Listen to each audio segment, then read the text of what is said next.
Olá, pessoal. Bom dia a todos. Aqui quem fala é Josué Vidal. Estou aqui com a ilustre presença do nosso amigo Rafael Sugihara, que vai estar apoiando a gente aqui. Eu vou me apresentar e passo a voz, a palavra para o Sugihara. Sugihara, tudo bem? O que aconteceu? Aqui, voltou.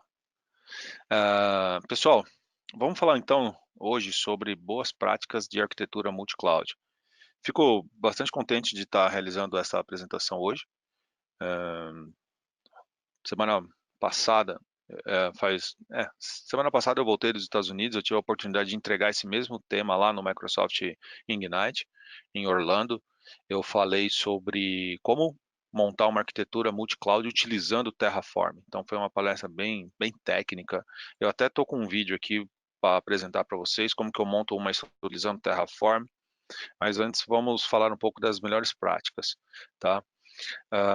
Hoje eu sou arquiteto aqui na GFT, eu apoio o time de vendas, o time de pré-vendas e o time de projetos em desenhos de soluções em cloud, né? Eu sou certificado em arquitetura em Azure e num dado momento eu identifiquei a necessidade também de que o mercado, quando a gente fala de cloud computing, não existe Azure ou AWS ou Google. Quando a gente fala de cloud computing, o mercado ele exige soluções em cloud. Então eu busquei uma outra especialização também em AWS. Então hoje eu sou certificado tanto em Azure quanto em AWS como arquiteto. E isso facilita um tanto compor soluções em múltiplos cenários. Então, ao longo desta apresentação, meu objetivo aqui é compartilhar essa minha experiência com vocês de cenários de arquitetura multi-cloud e algumas boas práticas que eu vou estar compartilhando com vocês aqui. Essa palavra para o nosso amigo Rafael Sugihara se apresentar aqui. Só um minuto.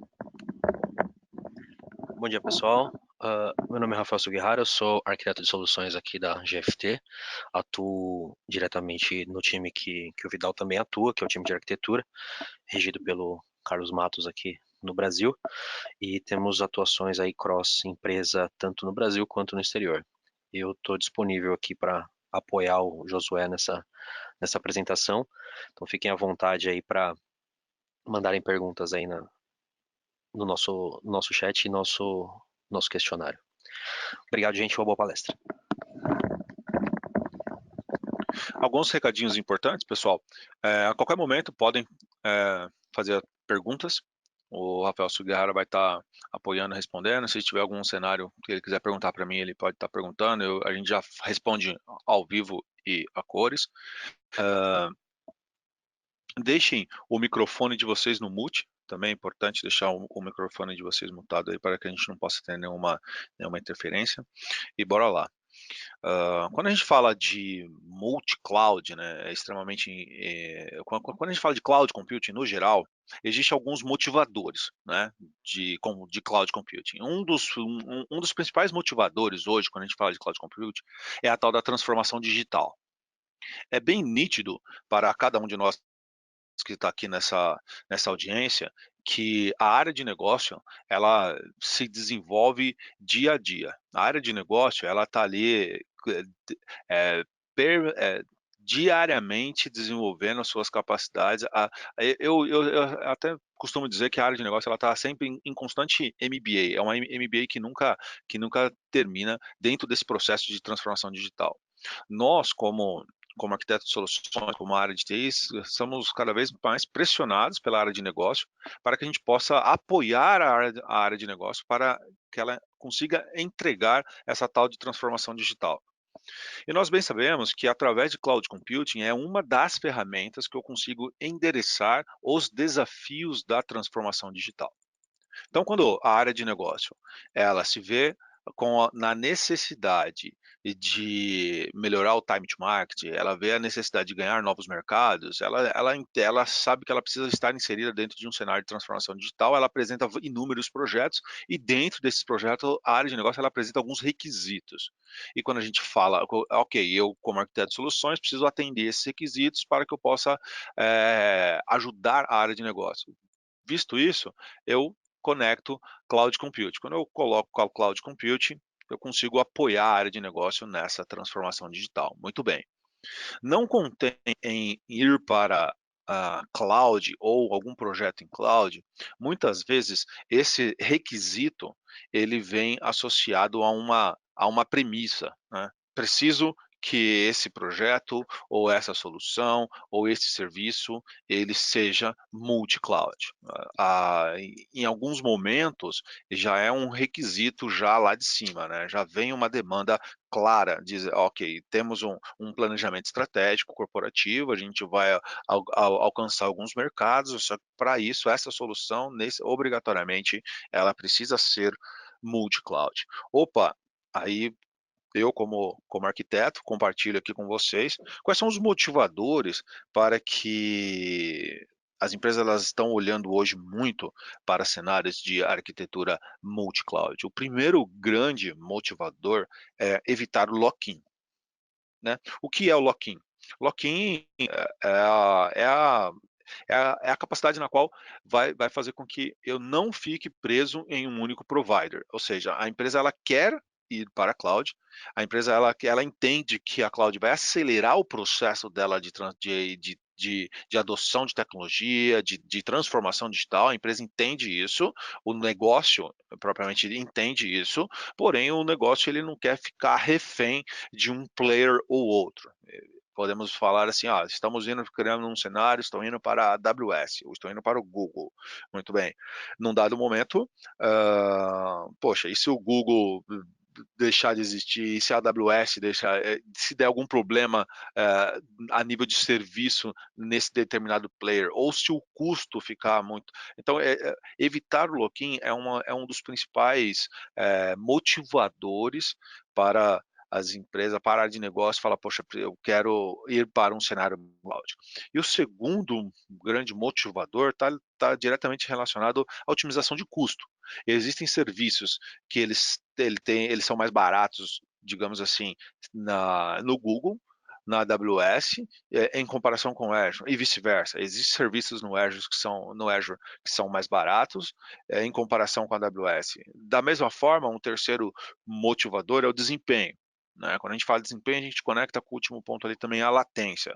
Existem serviços que ele tem uma menor latência no Azure em comparação à AWS. Da mesma forma, o contrário, existem serviços que têm uma melhor performance no Google, se eu for comparar com a AWS. Então, quando a gente começa a olhar custo, começa a olhar performance, e um outro quesito aqui importante, que é a parte de segurança. Se eu tenho a minha solução 100% implementada num único cloud provider, eu tenho ali uma única superfície de ataque, ok. Agora, se eu tenho a minha solução, ela implementada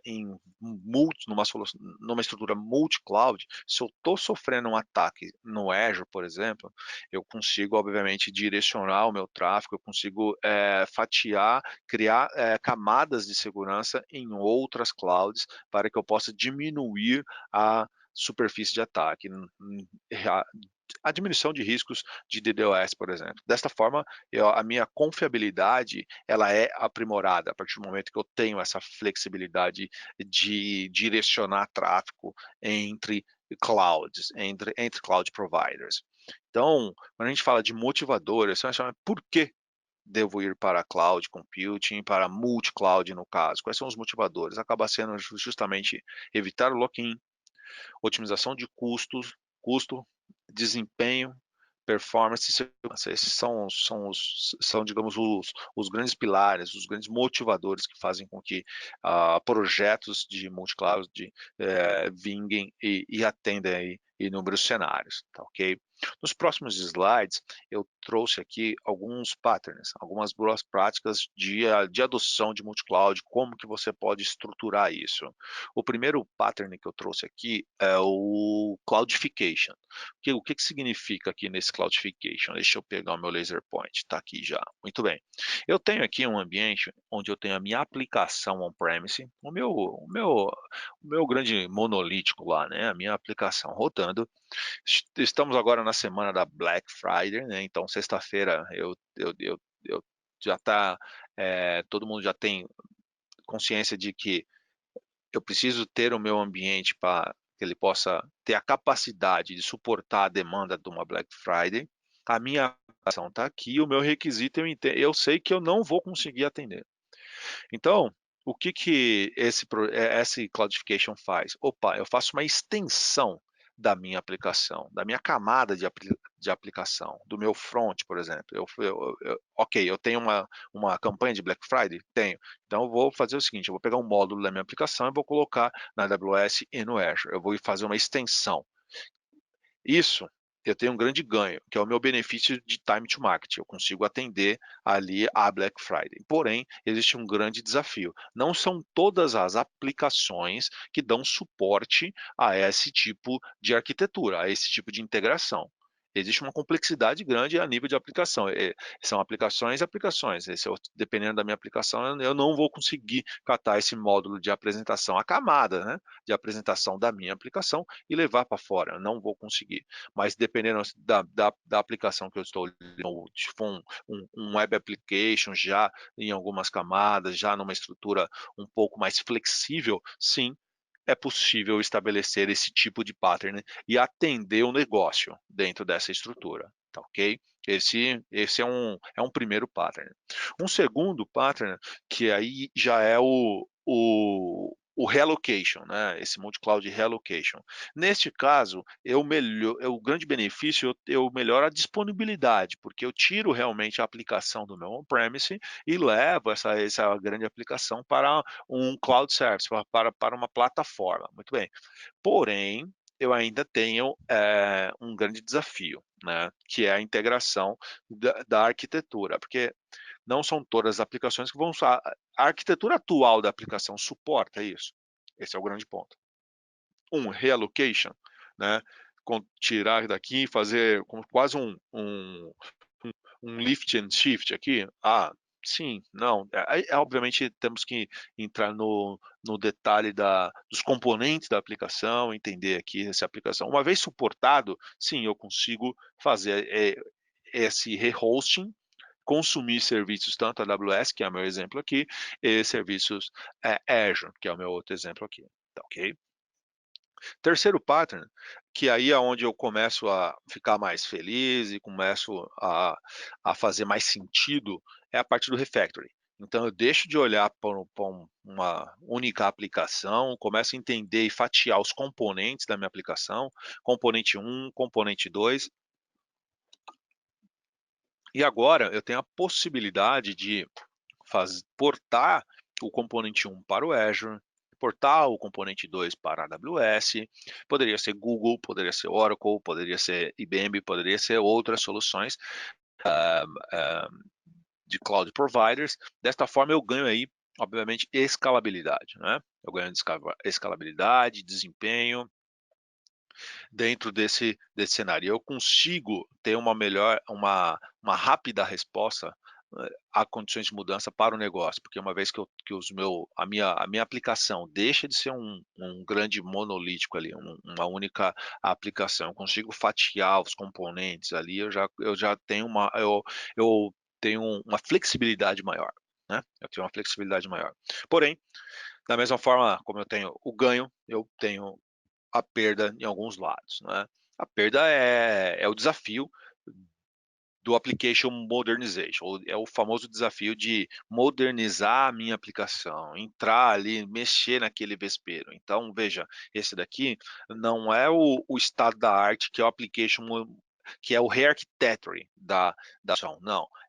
É um pequeno refactoring em alguns pontos da minha aplicação para que eu possa separar os componentes, mas eu ainda não estou mudando a arquitetura da aplicação. Ainda não é isso, tá? Numa outra perspectiva, esse é o terceiro pattern, no quarto pattern aqui, a gente consegue deixar bem claro a capacidade de você ter aqui, ó. Antes eu tinha um grande monolítico, agora eu já dividi em componentes, nesse cenário multi-cloud, e agora eu tenho um componente 1 aqui, né? digamos que seja um cadastro, que seja algum componente de persistência de informação aqui de dado, e aqui eu tenho um load balance, e aqui, digamos, eu tenho um componente 2 que é minha camada de entrada, né, onde é o site onde os meus usuários se conectam e faz um cadastro, ou iniciam um processo de checkout, um processo de... Veja, o componente 2 e componente 2 estão implementados tanto em Azure ou AWS. Aqui eu tenho um load balance garantindo essa disponibilidade. Esse tipo de arquitetura é um tipo de arquitetura até que é bastante utilizado em cenário de projetos que eu já atuei, mas só que tem um ponto aqui que eu quero trazer, que é um agravante. Existe uma potencial indisponibilidade de serviço. Poxa, Vidal, mas a gente está falando de multi-cloud e que é justamente para aumentar a disponibilidade do meu serviço. Sim, a gente está falando em multi-cloud que vai ajudar a aumentar essa disponibilidade. Importante destacar o seguinte, ah, todos nós temos a noção clara que tanto o Azure, quanto a AWS, quanto o Google, quanto o Oracle, existem as suas indisponibilidades de serviços. Em determinados momentos, por conta de inúmeros fatores, o Azure cai, a AWS cai, a nuvem cai? Cai, né? E aí? Poxa vida, mas você está falando de multi-cloud, então eu tenho uma solução implementada na AWS e no Azure eu tenho meus front aqui, total redundância. O ponto que eu quero trazer aqui para uma discussão é justamente isso. Tenho 1.000 usuários conectados em AWS fazendo seu cadastro e 1.000 usuários conectados aqui no Azure fazendo seu cadastro. Pergunta é, se a AWS caiu, o que acontece com os 1.000 usuários que estavam no Azure? Eles perdem a sessão dele, né? Ele vai causar uma indisponibilidade de serviço. Ele vai ter que iniciar a sessão, dar um F5, fazer alguma coisa ali para poder ser redirecionado para o Azure e aí sim continuar o cadastro, ou a compra, ou acesso ao site, ao conteúdo estático que eventualmente ele estava tendo.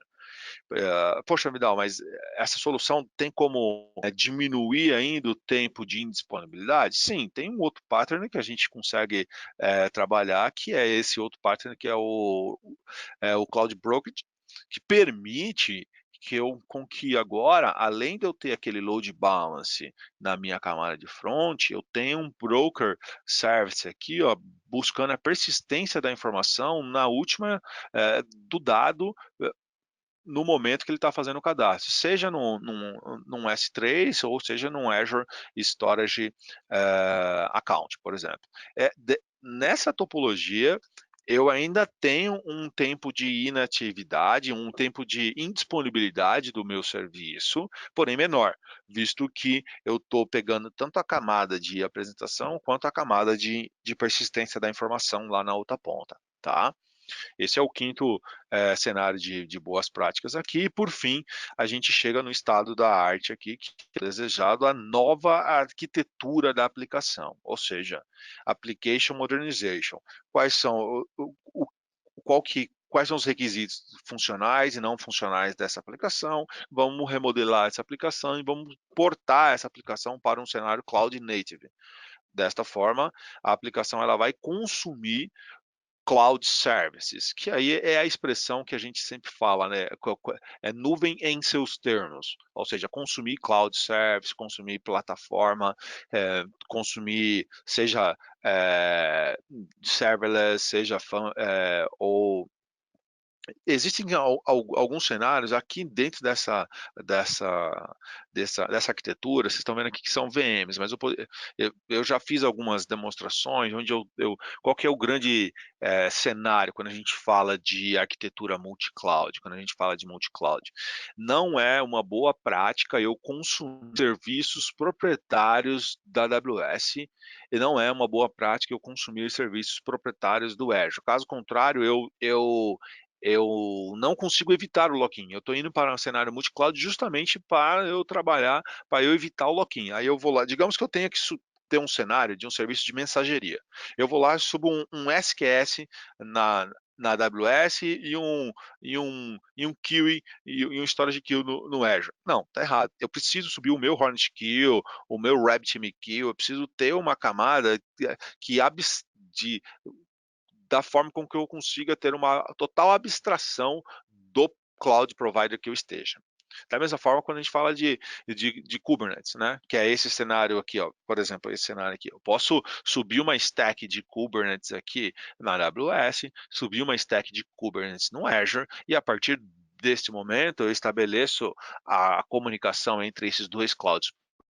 E para a minha aplicação é totalmente agnóstico o provider. Ela vai estar trabalhando em cima de um cluster, de uma estrutura de Kubernetes, independente do provider que eu esteja. Então, quando a gente fala de multi-cloud, é buscar cada vez mais evitar consumir serviços proprietários de uma cloud ou outra, e sim você partir para cenários de abstração. E dessa forma você vai ter maiores ganhos. Você vai ter maiores ganhos. Ah, a gente poderia ter, ter cenários, são cenários e cenários. A gente pode discutir inúmeros cenários. Aqui, vamos trazer outros cenários. Eu vou deixar o front na AWS e o banco aqui no Azure. Não, eu vou deixar o front e o banco na AWS, o front e o banco no Azure. E eu vou replicar o front, eu vou replicar banco. Poxa, mas qual é a latência do banco? Ponto importante. Não são todas as aplicações que dão suporte a cenário multi-cloud. Tem até aquela frase, toda aquela expressão, né? Cloud Computing está para todas as aplicações, mas nem todas as aplicações estão para Cloud Computing. É importante deixar claro isso, porque vem todo aquele contexto, né? A moda da cloud, a moda de multi-cloud, mas no dia a dia, no projeto real, não é modinha, é um requisito de negócio e tem que se avaliar se faz sentido ou não. Se não, não tem por que pensar em cloud, não tem por que pensar em ir para a cloud. Se não faz sentido para aquele workload. É importante a gente, como arquiteto, filtrar muito isso e entregar a melhor solução, seja ela on-premise, ou seja ela cloud, ou seja ela multi-cloud. Tá? Esse é um ponto que eu julgo bastante importante aqui dentro de cenários de arquitetura de soluções. Quando a gente fala de arquitetura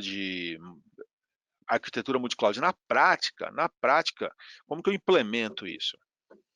É de extrema importância que você tenha que ter a capacidade de conhecer as propriedades dos serviços e objetos, tanto Azure, AWS, Google, Oracle, que ou seja, que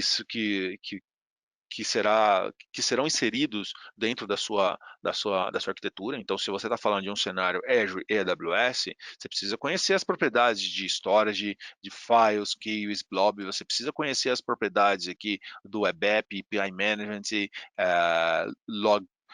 Logic Apps e assim por diante. Você precisa Service Bus, você precisa conhecer essas propriedades, tanto de Azure quanto de AWS. Então, se você está num cenário de arquitetura de soluções multi-cloud consumindo a AWS, você precisa conhecer no detalhe aqui EFS, S3, todos aqueles serviços que estarão dentro da tua solução, né? Que estarão dentro da sua solução. Um VPN Gateway, um Direct Connect, um Lambda, um IAM, a OSQS que eu comentei para vocês aqui, CNS. Eu até comento isso nas aulas lá da MBA da faculdade que eu ministro, é o seguinte: a tua responsabilidade dentro desse slide aqui é saber o que para que serve, qual cenário que se aplica cada componente desse, cada componente desse. Poxa, Vidal, mas eu sou um cara mais de banco.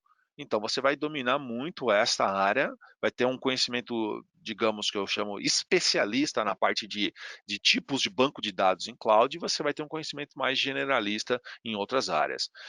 Poxa, Vidal, eu sou um cara mais de desenvolvimento. Então, tudo bem, você vai dominar forte a parte de application services e a parte mais de work e tal, você vai ter um conhecimento mais generalista. Não, Vidal, eu sou um cara de infra. Então, essa stack de security, operações e networking vai fazer parte do seu domínio como expert, e as outras áreas serão mais generalistas. É importante deixar claro que é de sua total responsabilidade quando compõe uma solução multi-cloud dentro de cenário ou cloud, dentro de cenários de boas práticas, você precisa conhecer as propriedades de cada componente aqui que estarão inseridos dentro do teu desenho, dentro da tua solução. Uma vez que você tem isso, próximo passo, você precisa fazer uma prova de conceito, você precisa ter uma POC, você precisa lá validar a sua solução multi-cloud. Poxa vida, mas eu vou implementar 100% da minha solução? Eu vou implementar tudo? Não, você não vai implementar, vai implementar o core ali, né? Você vai pegar o core da solução, implementa o core. Uma vez que você implementou o core ali, você já consegue validar a tua solução. Mesmo porque os outros serviços satélites desta solução, você já conhece, você já tem uma experiência e sabe que funciona, tá? Então, é de extrema importância ter ter esse feeling dentro de cenários de criação de desenhos de arquitetura, ok? Muito bem.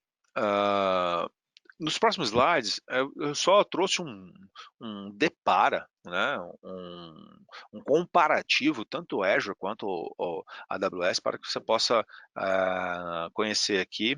Eu não quero detalhar todos aqui, mas quando você fala de cenários de arquitetura multi-cloud, você tem que fazer o depara das propriedades. Por isso que eu enfatizei bastante a capacidade de você conhecer as propriedades de cada serviço, tá?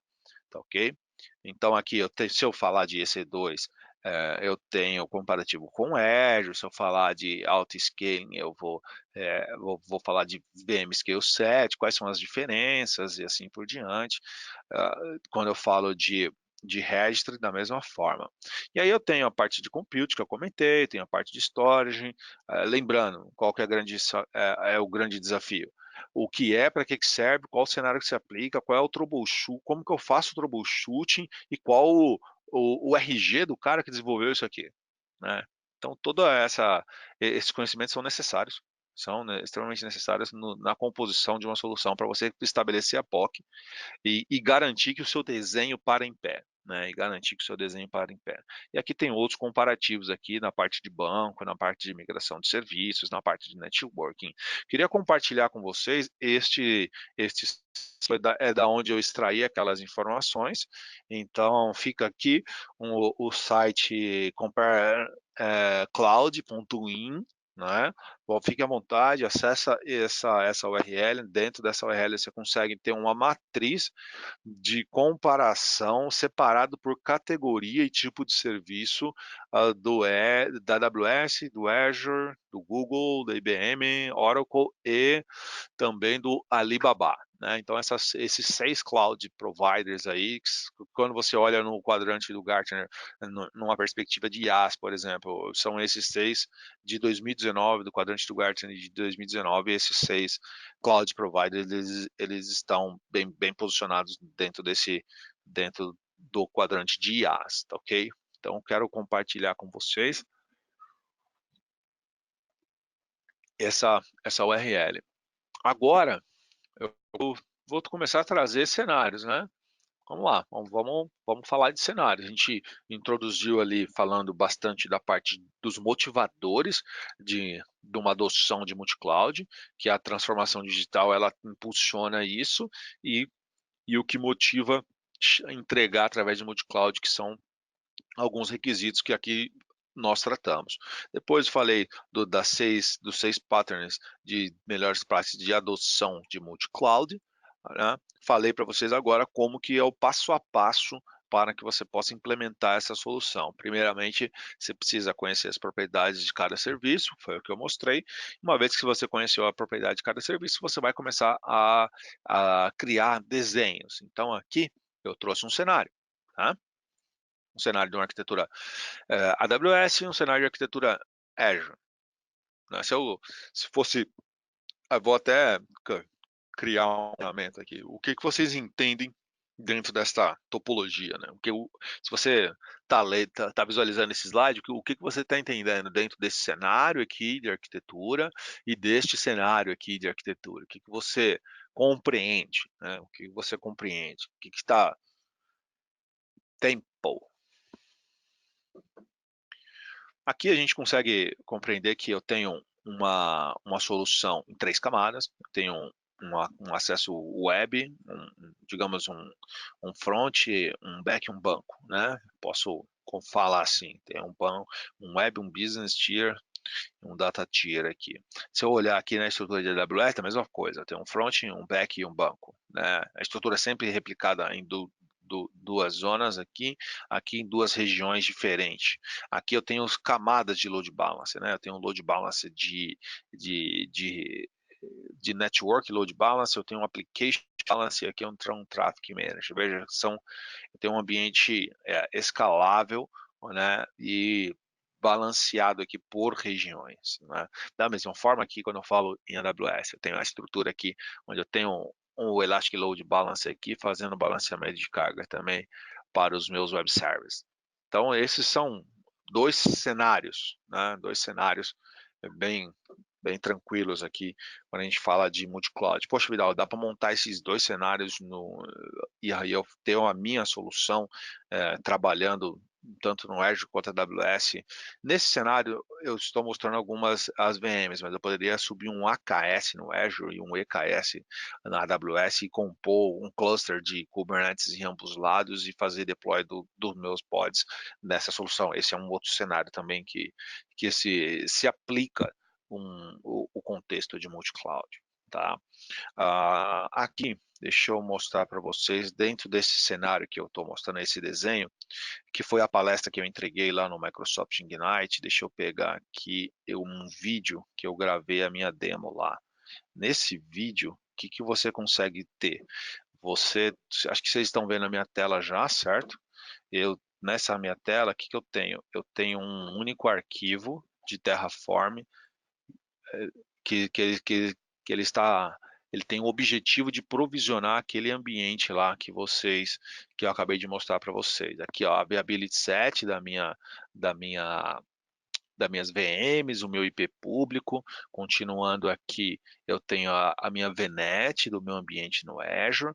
Continuando aqui, agora eu tenho uma outra stack num mesmo único arquivo, que é esse arquivo do Terraform aqui, onde eu configuro o ambiente na AWS com alta disponibilidade. O que eu estou criando é duas VMs e um load balance. É isso que eu estou configurando nesse arquivo aqui. Ó. Olha lá, o security group para permitir o acesso. Aqui eu tenho o load balance. Ó. Aqui eu tenho o load balance aqui dentro dessa estrutura. E aqui deixa eu dar um play aqui no vídeo e aí vocês conseguem visualizar aqui. Ó. Deixa eu voltar aqui. Ó. Eu dou um Terraform init. Claro que esse não é um webinar sobre Terraform, mas só para mostrar para vocês o resultado, um único arquivo, eu fazer deploy de uma solução multi-cloud. Eu dou um Terraform init, depois disso eu dou um Terraform plan, ele vai validar os requisitos, tanto de Azure quanto da AWS, e ele vai me mostrar aqui que ele vai provisionar 21 novos recursos. Né? Ele vai provisionar recursos tanto no Azure, de discos, tanto na AWS, de storage, ele vai criar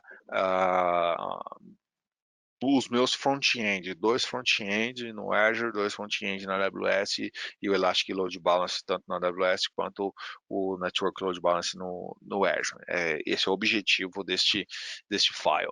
Uma vez que eu executei e validei tudo que vai ser adicionado, eu vou estar executando outros comandos, que daí no caso é deixa ele pegar aqui, é o Terraform. Aí, ó, isso. Coloquei para cima aqui para facilitar. Pegar aqui. Aqui é Terraform Plan. Quando você roda o Terraform Plan, ele fazer, vai fazer download aqui de todos os requisitos. Ele vai mostrar para mim de novo a estrutura. E aí agora eu dou deixa eu avançar um pouco aqui. Ó. Isso, ó lá. Terraform Apply. Aí ele começa a fazer o provisionamento. Quando eu dou um Terraform Apply, deixa eu dar um Yes agora. Yes. Beleza. Aí ele começa lá, tá criando, ó. Criou a instância, criou o Elastic Load Balance, criou no Azure, ó, veja, da mesma forma que ele está criando na AWS, ele também está criando no Azure. É o mesmo arquivo, ele está montando a stack dos dois lados. Olha o output que eu tenho aqui, ó. Eu tenho o remote desktop da VM no Azure, das duas VMs, e eu tenho o Elastic Load Balance da VM lá na AWS. e aí eu tenho o FQDN da VM também. Tá vendo aqui, ó? Ele já me traz todas as configurações. Eu uso o output files informando que foi tudo criado. Agora, nesse vídeo, o que eu faço, eu acesso a console do Azure para poder mostrar para vocês e a console da AWS para ver. Vamos acessar a console do Azure, dar um refresh no Resource Group. Foi essa demo que eu fiz, a demo 3, Microsoft Ignite, aí eu vou acessar minha VNet e essa é a demonstração da topologia, né? Esse é o diagrama, olha lá, duas VMs, né? Olha lá, tenho duas VMs, as placas de rede e o load balancer muito bem criado, estabelecido. Agora vamos ver essa mesma topologia na AWS. Vamos ver essa mesma topologia na AWS. Se eu entrar na AWS, aqui é um cluster de EKS que eu tinha lá. Aqui na AWS eu consigo ver as minhas instâncias, né? Eu consigo ver, acessar aqui os meus EC2, que no caso foram criados dois, né? Foram criados dois EC2. Deixa eu entrar isso aqui, ó. Pronto, olha lá. Deixa eu atualizar aqui as duas maquininhas. Muito bem, olha lá, essas duas fazem parte daquele script que acabou de ser rodado lá dentro do Terraform. Ele veio e provisionou, ele até deixou como Terraform example aqui. E posterior a isso, eu também consigo mostrar o Elastic Load Balance, que é o que está fazendo o LB, que está fazendo o balanceamento de carga entre esses dois camaradas aí. Tem um DNS dele.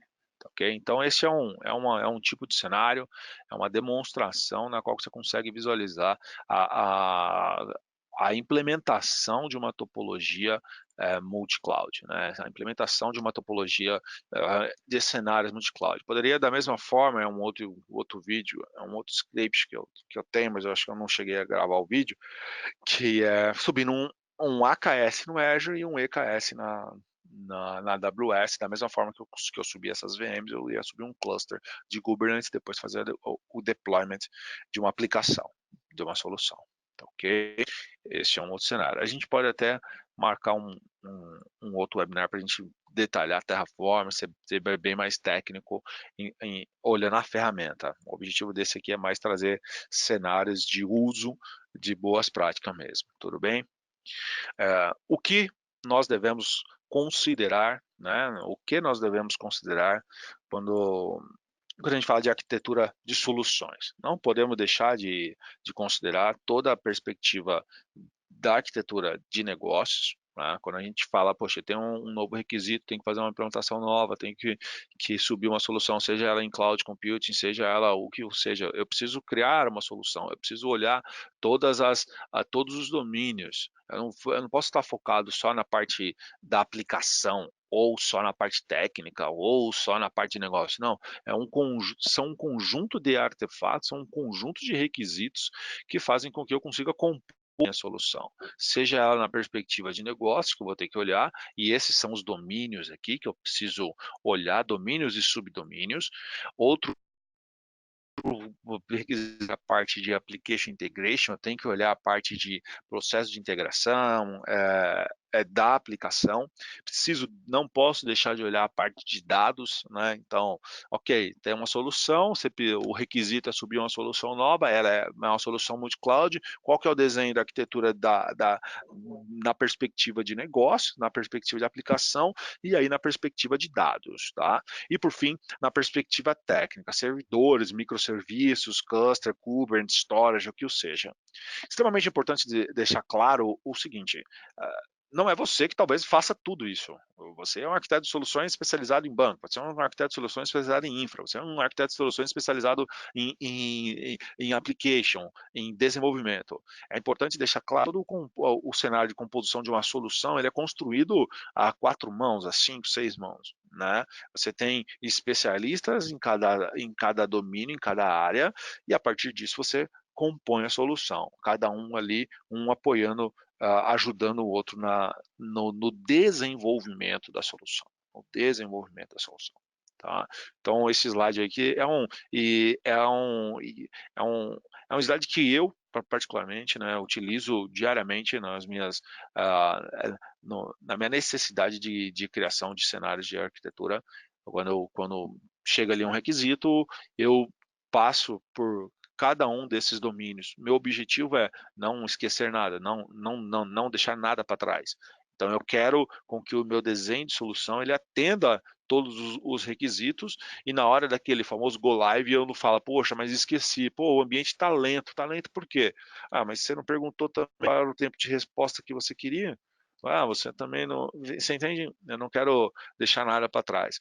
Ponto importante para fechar aqui dentro o que devemos considerar dentro de composição de cenários de boas práticas de arquitetura cloud, multi-cloud, requisitos não funcionais.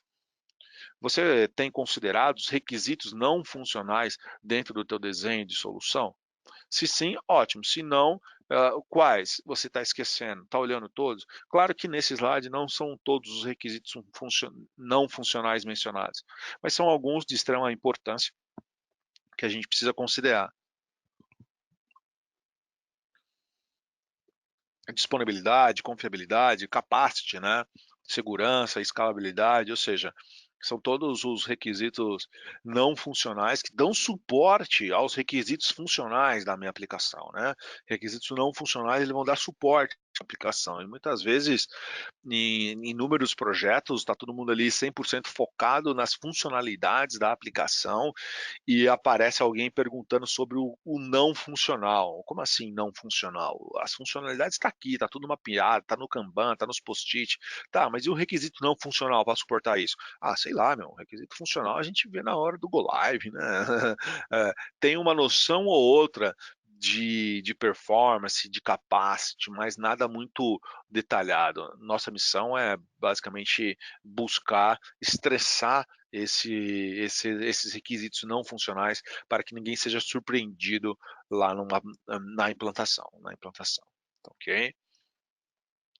Uma vez que você, então, conheceu as propriedades de serviços, conheceu as propriedades, ah, fez ali a sua prova de conceito, conheceu as propriedades, desenhou a solução, fez a prova de conceito e atendeu todos os requisitos não funcionais, desenho de arquitetura dentro da sua solução, muito bem, bora precificar. Você precisa precificar, né? Você precisa ter uma estimativa de preço, tanto Azure quanto a AWS, precisa chegar numa estimativa. Eu utilizo a seguinte estratégia para uma estimativa. Eu pego aquele meu desenho, o resultado da minha prova de conceitos, os desenhos que eu utilizo, eu vou pegar isso e vou na calculadora, eu vou fazer uma extração, vai sair um valor. Aí eu vou até o meu parceiro de licenciamento, ou o meu distribuidor, ou alguém, ó, eu tenho esse desenho, me ajuda a fazer uma estimativa, então eu vou ter uma segunda estimativa a partir do meu parceiro de licenciamento, ou o distribuidor, o que seja. Terceiro, dependendo do nível de relacionamento, ou no meu caso, em alguns clientes que eu pego, tem um bom relacionamento com esse distribuidor e também com o fabricante. Então, chego até o fabricante, no caso o Azure, no caso a Microsoft, no caso a AWS, ó, tenho esse desenho, essa solução, me ajuda a precificar, me dá uma estimativa de preço. Então, no final, o que eu tenho? Eu tenho três preços. Eu tenho o que eu fiz, o que o fabricante fez e o que a Microsoft ou a AWS entregou. Então eu tenho três estimativas de preço. E a partir disso eu consigo, ok, tenho três estimativas. E aí com isso a gente dá um go live no projeto, starta e aí começa todo o processo, tá? Importante destacar quando a gente fala de cenários de arquitetura, seja cloud ou multi-cloud, qual é o teu modelo de governança para a cloud computing. Como assim? Governança? Qual que é o seu modelo de governança? Se você pensar, se você tiver a mesma maturidade do teu ambiente on-premise, do seu as is para a cloud, vai dar ruim. Porque depois de um ano você vai falar, pô, tá caro essa cloud, vamos voltar. Claro, você está usando errado, né?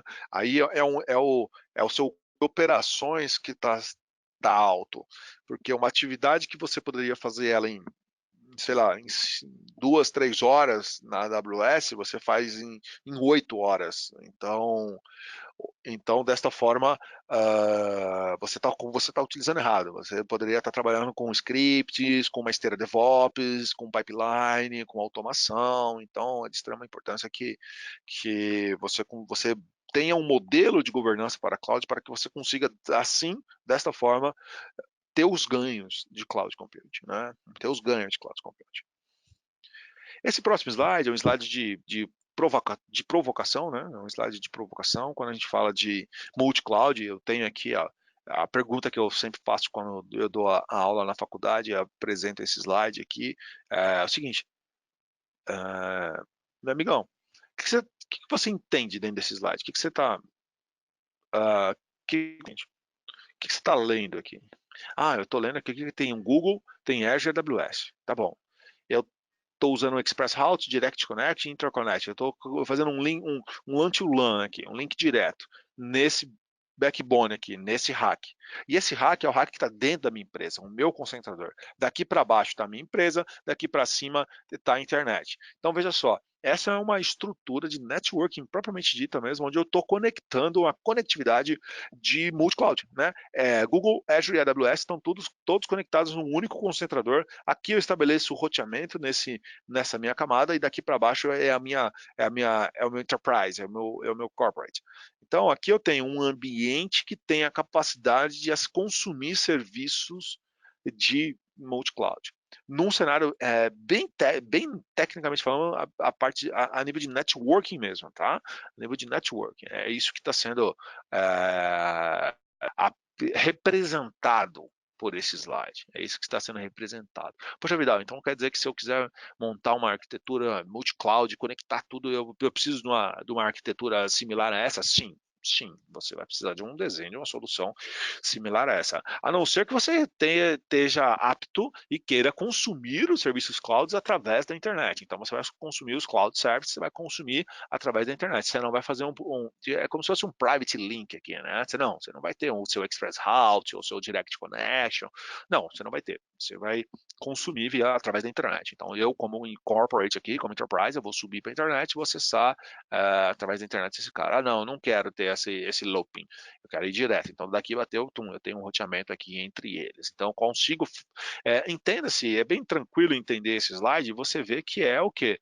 É uma extensão do seu data center, né? É uma extensão do seu data center. Isso ajuda um tanto. Então, muito bom. Agora, se você quer ir para a cloud sem DevOps, dá para ir, dá, mas você vai sofrer um tanto. Nossa senhora, vai sofrer um tanto. Então, quer ir para a cloud, vá com DevOps. Então, quando a gente apresenta esse slide, é mais para contextualizar a importância de você ter DevOps dentro da sua estratégia, dentro da tua solução como arquiteto de soluções, como criador de soluções, né?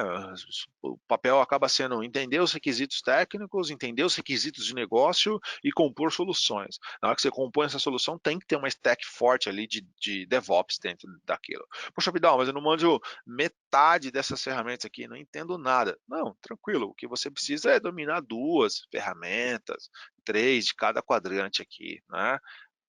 Pois dessa forma vai facilitar um tanto a concepção de solução dentro do seu cenário de arquitetura multi-cloud. Então, eu acabei de mostrar para você ali um vídeo, uma demonstração de Terraform. Então, qual que é a grande prática? Eu vou conectar esse Terraform com Jenkins, eu vou criar um pipeline, eu vou fazer um CI/CD, eu vou criar um build, eu vou conectar aquilo com Ansible, eu vou conectar aquilo com Puppet e assim por diante, né?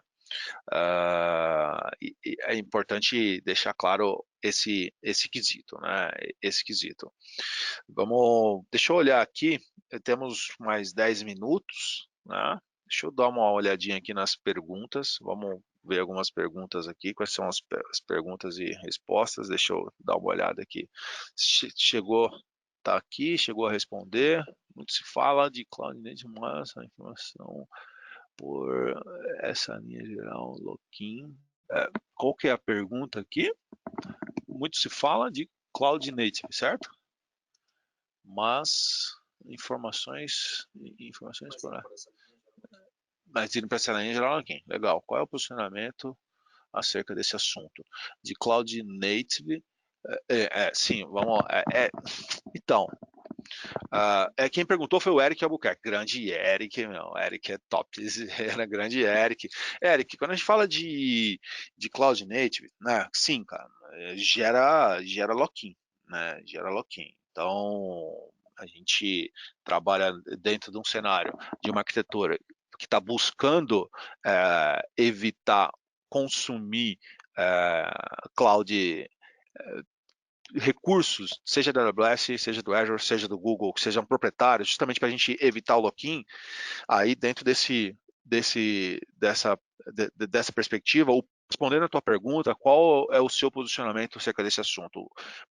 Em cenários onde eu tenho a necessidade de criar, de compor soluções e criar uma solução cloud native, infelizmente eu vou ter que cair nessa seara, né, do lock-in. Eu vou ter que, aí é aquele negócio, né, ou você morre de facão, ou você morre de faquinha, no final você vai morrer. Poxa, eu não quero consumir serviços proprietários, então eu não vou poder ir para Cloud Native. Ah, não, eu quero Cloud Native, então eu vou ter que consumir serviços proprietários.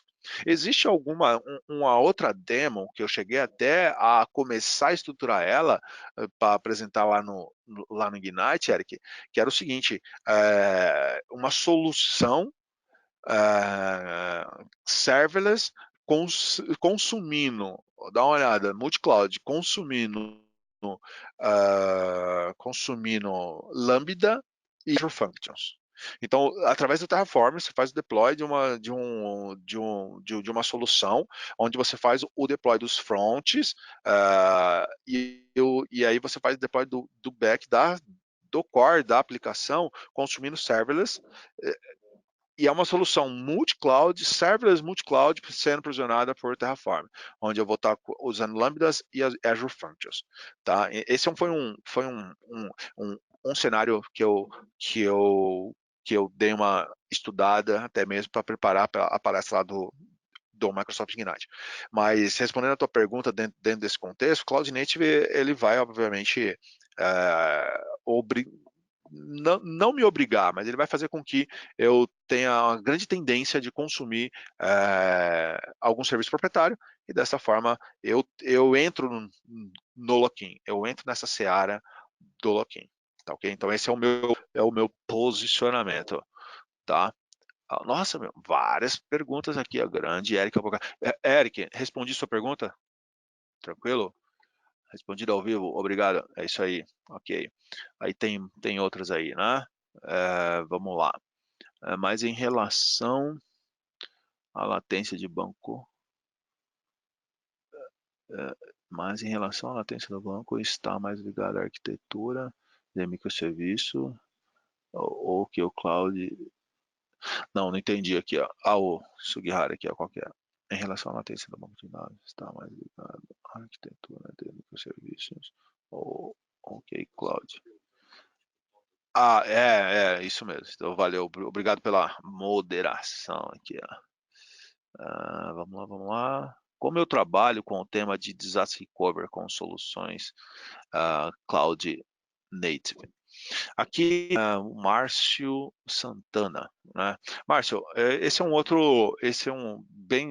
a sua pergunta está bem próxima da pergunta do Eric Albuquerque, né? Então, quando a gente fala aqui do trabalho de DR, quando a gente fala de Cloud Native, nesse caso, quando a gente fala de DR de uma solução Cloud Native, eu vou ter que, obviamente, seja um DR,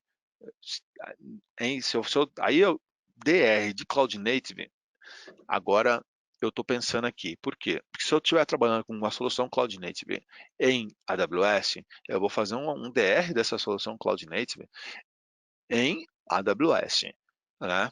Ponto. Legal. Se eu estou com uma solução Cloud Native em Azure, eu vou fazer um DR dessa solução em Cloud Native em Azure. Indo na linha da pergunta do Eric, muito bem perguntado, agora usando um questionamento aqui poxa, tá, Cloud Native, a solução está na AWS, eu vou fazer um DR no Azure e vice-versa. Em se tratando de Cloud Native, que obviamente vai obrigar com que eu consuma muitos serviços proprietários, fica difícil eu ter um DR em outro cloud provider. Fica difícil de eu ter um DR. Aí tem que, obviamente, entender qual é o nível dessa sua aplicação, fazer um deep dive na aplicação. Ah, tá bom, quais são os domínios e os contextos da aplicação que dão suporte a um DR num outro provider, ou eu vou levar tudo ou não. Aí é importante fazer um refinamento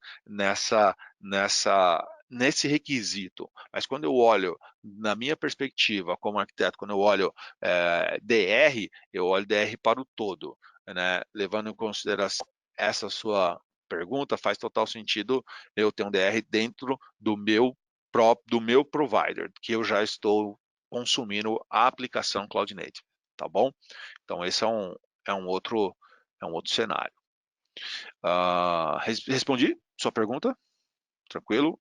Quem falou foi o Márcio Santana, foi a pergunta do Márcio Santana. Por exemplo, se a minha aplicação principal está no Azure, replicada na AWS, porém o Azure cai, como eu redireciono para a AWS? Não, foi exatamente isso que eu comentei contigo, ô Márcio. Se a gente já estiver falando de aplicações Cloud Native, fica difícil fazer essa virada. Agora, se eu partir para um cenário, igual foi um dos cenários que eu busquei apresentar lá no evento, que veja só, eu vou subir um ambiente no Azure e um ambiente na AWS de Kubernetes. Eu vou subir um AKS aqui no Azure e um EKS na AWS. Nesse caso, eu consigo ter esse balanceamento de carga, seja via Traffic Manager ou esse redirecionamento via Route 53, para que se cair a AWS, eu redireciono para o Azure ou vice-versa.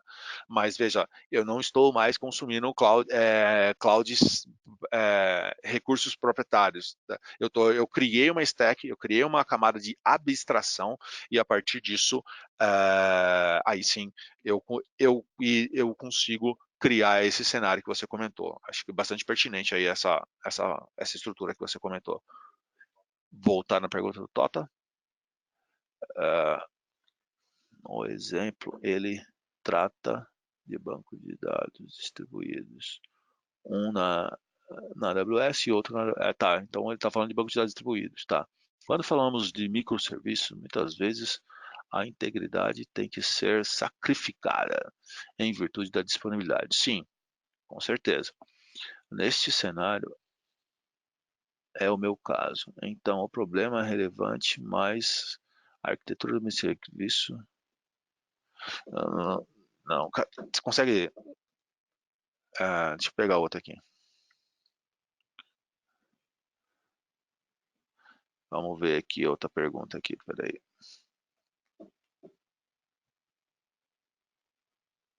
Na cloud temos diversos tipos de integrações e informações distribuídas. Já fez algo com plataforma de eventos e microserviços para manter essas clouds atualizadas? Quem perguntou foi o Jorge. Não, George. É o Jorge. Não, Jorge, infelizmente não. Dessa forma, atuando com plataforma de eventos em multi-cloud, com eventos, não tive a oportunidade de atuar com esse tipo de prática, tá? E aí até falta um pouco, por eu não ter realizado esse tipo de implantação, até falta um pouco de experiência minha para poder compartilhar alguma boa prática aqui com vocês e tal, tá? Quem mais? Bom dia, meus amigos. Tenho lido muito sobre OpenShift. Pode compartilhar suas experiências em relação ao OpenShift? Ah, ok. Assim, posso sim, John. John que perguntou, né? John, da minha experiência com o OpenShift, eu tive a oportunidade de atuar com o OpenShift em alguns projetos, né? E assim, tanto o OpenShift on-premise quanto o OpenShift no Azure, né? Tive a oportunidade também de atuar com alguns projetos no OpenShift no Azure e é bem tranquilo. Então, quer dizer, toda aquela orquestração que a gente tem que realizar essa orquestração na mão, quando eu subo o meu cluster de Kubernetes, o OpenShift ele facilita algumas coisas. Então, na experiência que eu tive, o OpenShift ele me ajudou bastante na orquestração desses na orquestração dos meus containers dentro da minha estrutura, seja ela on-premise ou em Azure, que foi os projetos que eu atuei, tá? Mas facilitaram bastante. Em relação à latência de banco de dados, está mais ligado à arquitetura de microserviços.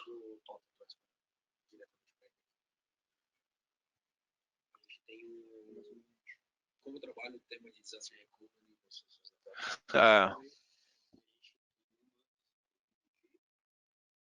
o problema de ter um DR dentro do meu provider é que muitos provedores de cloud possuem apenas um microsite no Brasil. Acho que aí a gente podia falar um pouco do conceito de região e zona de disponibilidade. Sim, sim. Quem foi a pergunta de quem?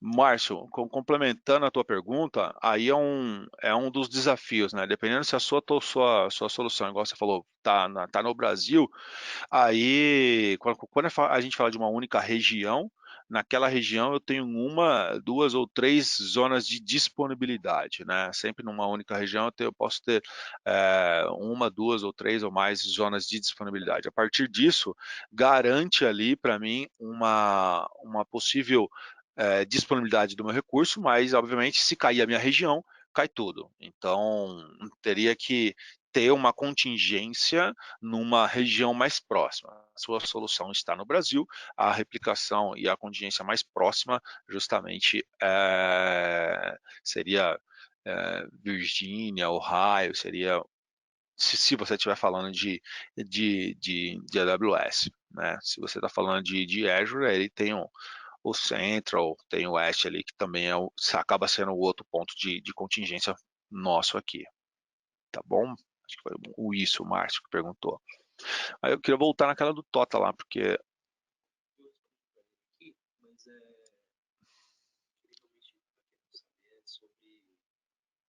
meio que eu entendi a arquitetura de microserviço, ok, mas aí ele completou uma outra coisa ali, eu só queria fechar aqui. Tem mais alguma? Fora do Tota? Eu fui lendo aqui e fui respondendo. Chegou uma pergunta nova. Thiago Silva. Você comentou sobre o Tota, ele caiu. Ele caiu. Você comentou sobre o que não é uma boa prática usar serviços nativos nas clouds, pois gera lock-in. Exemplo, usar ok, é isso aí, Thiago Silva. Seria melhor usar um RabbitMQ para tudo? Isso não geraria maior uso de IaaS nas soluções? Ou tudo deve ser colocado em container? Veja só, quando eu falei para consumir, respondendo a sua pergunta, o Thiago que é o Porto Seguro. Sim, quando eu falei ali de RabbitMQ, HornetQ, você vai subir o seu container, né? Você vai subir o seu container para você gerenciar, para que ele possa gerenciar a sua mensageria. Né? Quando eu falei ali, você subir a tua plataforma da estrutura que deve ser desenvolvida, não é IaaS, né? Inúmeros cenários que eu venho atuando, eu busco o mínimo possível partir para cenários de IaaS e sim partir para cenários onde eu vou ter ali um cluster de Kubernetes e a partir disso eu consigo performar dentro dessa estrutura, tá? Então, respondendo a sua pergunta, não é IaaS e sim, correto, é isso mesmo, deve ser colocado em containers, tá?